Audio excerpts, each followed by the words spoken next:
everyone, welcome back to my channel. আজি আপোনালোকৰ ওচৰলৈ এজোপা ইনডোৰ ফ্লাৱাৰিং প্লান্ট লৈ আহিছোঁ। এইজোপাৰ নাম হৈছে পিচ লিলি। আজি মোৰ এই ভিডিঅ'টোত পিচ লিলি কেনেকৈ গ্ৰ' কৰিব লাগে, মাটিটো কেনেকৈ প্ৰস্তুত কৰিব লাগে আৰু লগতে ইয়াত সাধাৰণতে ফেচ কৰা প্ৰব্লেমছবোৰ বিষয়ে শ্বেয়াৰ কৰিব লৈছোঁ আপোনালোকৰ লগত। আশা কৰোঁ ভিডিঅ'টো চাই ভাল পাব। পিচ লিলি এজোপা ইনডোৰ প্লান্ট হোৱাৰ লগতে ভাল এয়াৰ পিউৰিফাইং প্লান্টো হয়, যিয়ে আপোনালোকৰ ঘৰৰ বতাহজাক বিশুদ্ধ কৰি ৰখাত সহায় কৰে। একেবাৰে ল' মেইনটেনেন্স প্লান্ট, যাৰ ওচৰত সময় নাথাকে বা দিনৰ বেছিভাগ সময় ঘৰৰ বাহিৰতে কটাবলগীয়া হয়, কিন্তু ভাল প্লান্ট এজোপা আনি ঘৰত লগাব বিচাৰে, তেওঁলোকৰ বাবে মই ভাবোঁ এইজোপা প্লান্ট বেষ্ট হ'ব। ফুল নুফুলিলেও ইয়াৰ ডাঠ ৰঙৰ পাতৰ কালাৰে আপোনালোকৰ ঘৰখন সুন্দৰ কৰি ৰাখিব। বেষ্ট ৰিজাল্ট পাবলৈ হ'লে মাটিৰে বনোৱা পটহে আপোনালোকে ইউজ কৰিব। মাটিৰ পটত এয়াৰ চাৰ্কুলেশ্যনটো খুব ভাল ধৰণে পাছ হয় আৰু তেতিয়া ইয়াৰ শিপাবোৰ বাঢ়িবলৈ সুবিধা পায়।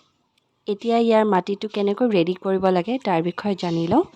ইয়াত আপোনালোকে ব্যৱহাৰ কৰিব 50% নৰ্মেল গাৰ্ডেন চইল, 20% বাৰ্মি কম্পোষ্ট, 20% কোকোপিট, 5% বোন মিল আৰু বাকী 5% নিম কেক পাউডাৰ।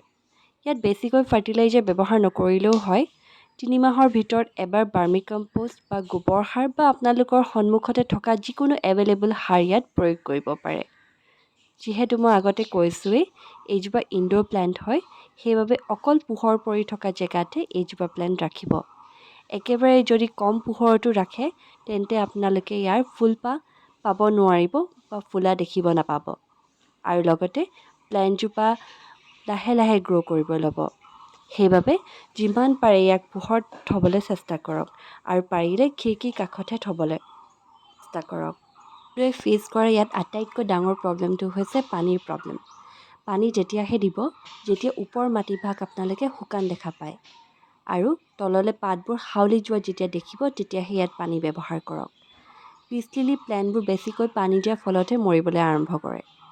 বেছিকৈ পানী দিলে ইয়াৰ শিপাবোৰ সোনকালে গেলি যায় আৰু তেতিয়া দেখিবলৈ পাব ইয়াৰ পাতবোৰ হালধীয়া হৈ আহিছে আৰু পাতৰ আগবোৰ ব্ৰাউন হৈ যাব।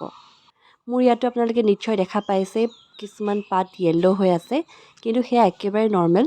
এনেকৈ পাতটো পুৰণা হৈ গ'লেও য়েল্ল' হ'ব পাৰে। কিন্তু যেতিয়া আপুনি ন'টিছ কৰিব 60% পাতে য়েল্ল' হৈ আহিছে আৰু ইয়াৰ টিপছবিলাকো ব্ৰাউন হৈ আহিছে, তেতিয়া গম পাব ইয়াত ৰুট ৰটিং হ'বলৈ আৰম্ভ কৰিছে।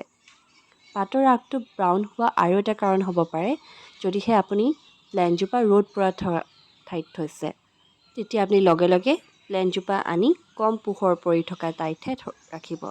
মোৰ প্লান্টজোপা আপোনালোকে দেখা পাইছে পাতবোৰ কিছুমান ফুটা ফুটা হৈ আছে আৰু আধা নাইকিয়া নিচিনা দেখা পাইছে, সেয়া শামুকে খোৱাৰ ফলতহে হৈছে। আপোনালোকেও যদি এনেকুৱা প্ৰব্লেম ফেচ কৰে তেতিয়াহ'লে নিম অইল ব্যৱহাৰ কৰিব পাৰে। 1 লিটাৰ কুহুমীয়া গৰম পানীত 3 ml নিম অইল আৰু লগতে 1 চামুচ যিকোনো ধৰণৰ শ্বেম্পু মিক্স কৰি ইয়াত ইউজ কৰিব পাৰে। এতিয়া আমি আহোঁ প্ৰপগেশ্যনৰ কথালৈ। মোৰ পটটোত দেখিছে 3জোপাকৈ প্লান্ট আছে আৰু লগতে এটা সৰু পুলি। এই পুলিটোকে উঘালি আমি নতুনকৈ লগাই এজোপা নতুন পিচ লিলি প্লান্ট পাব পাৰোঁ।